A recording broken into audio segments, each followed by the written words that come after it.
Most of you are afraid of ABG because it involves lots of calculations and formulas for proper interpretation. But do you know that about 80 to 90% of ABGs in the ICU, they fall in the same common pattern.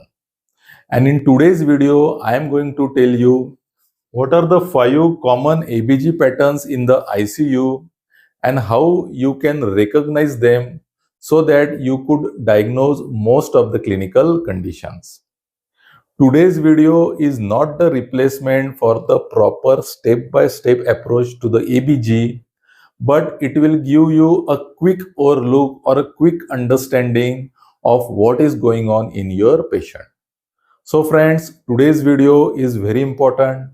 You see this video till the end, and if you have come for the first time on this channel, then do subscribe this channel for more such clinical videos. So friends, without wasting much time, let's start the video. So to recognize these 5 common ABG patterns, we need these 3 values from the ABG. So the first is pH. The normal pH is 7.4 and the range is 7.35 to 7.45. So if the pH is less than 7.35, we call it as acidosis, and if it is more than 7.45, we call it as alkalosis.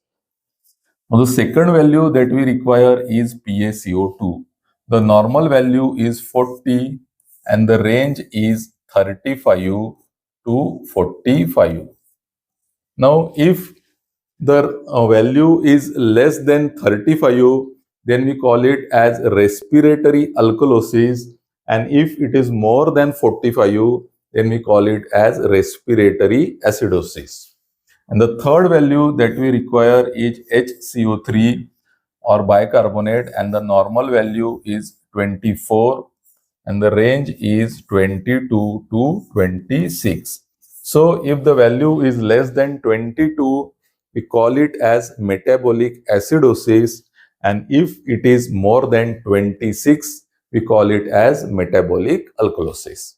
Now we will see what are those 5 common ABG patterns in the ICU.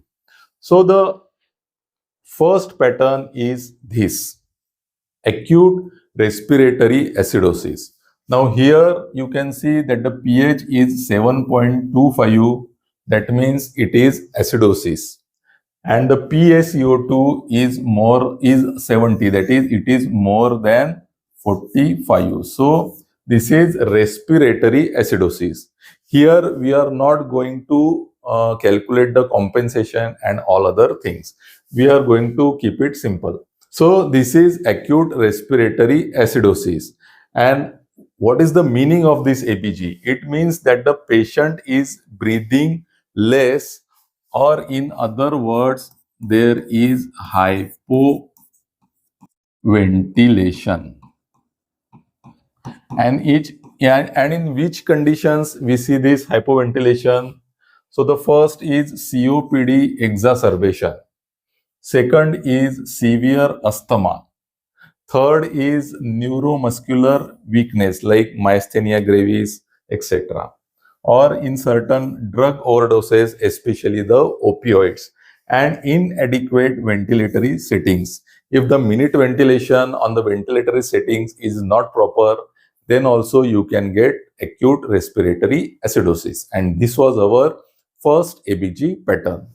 Now the second ABG pattern is metabolic acidosis with increased lactate. Now here in this case the pH is 7.1, means it is definitely acidosis because it is less than 7.35. Now here the HCO3 is 10, that is it is less than 22. So now what does this metabolic acidosis with increased lactate indicates? It indicates that patient is inadequately perfused, and here patient may be in the shock. Now in which conditions you see this? You see this in septic shock or in any other type of shock, also in mesenteric ischemia and also in severe anemia. In all these conditions, the tissues are not properly perfused, and hence there is increase in the lactate, which leads to metabolic acidosis. Now the third pattern is of metabolic alkalosis. Now you can see here that the pH is 7.55, that is, it is more than 7.45, and hence it is metabolic alkalosis. And here the HCO3 is 40, that is, it is more than 26. So this is metabolic alkalosis.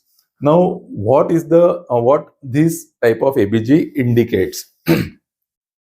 It indicates that the patient is volume depleted or patient is hypovolemic. In which conditions you see this ABG?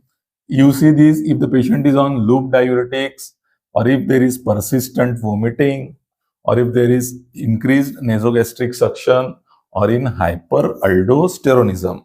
So this was our third common ABG pattern, that is metabolic alkalosis. Now the fourth ABG pattern is of acute respiratory alkalosis. Now here you can see that the pH is alkalotic, 7.52.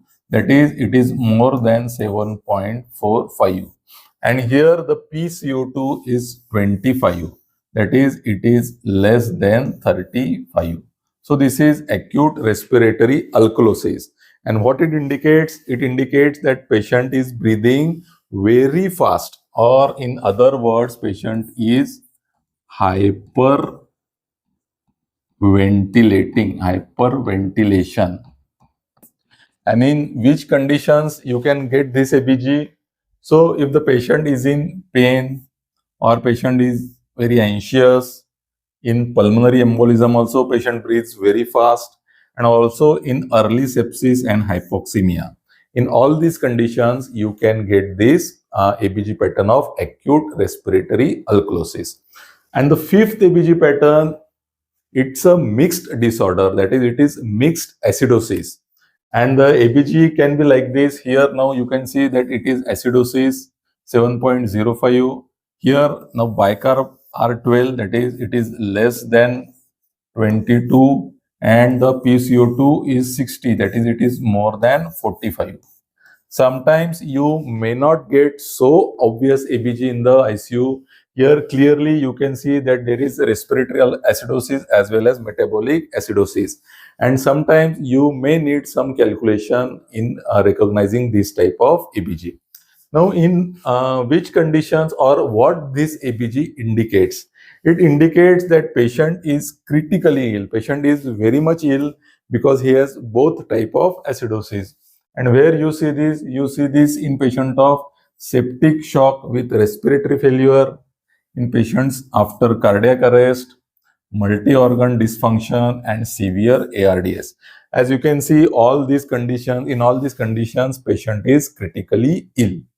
So now in summary, our first ABG pattern, that is acute respiratory acidosis, it indicates hypoventilation and it is commonly seen in COPD.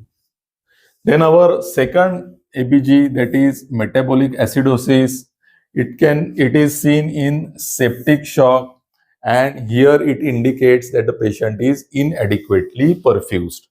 Then the third ABG is of metabolic alkalosis, and you see this in patients on diuretics or in patients where there is vomiting, and it indicates that the patient is volume depleted. Then the fourth ABG pattern is of respiratory alkalosis. It is seen in pulmonary embolism, early sepsis, and it indicates that the patient is hyperventilating. And the last common ABG pattern is of mixed acidosis, and it is seen in severe ICU illnesses, and it indicates that the patient is critically ill. Every ABG is a clinical story.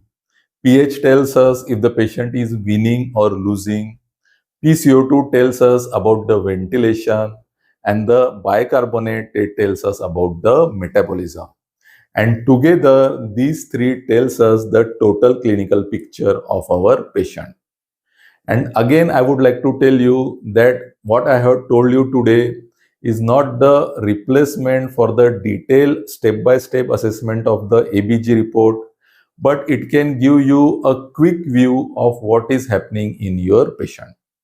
So friends, I hope that you liked today's video.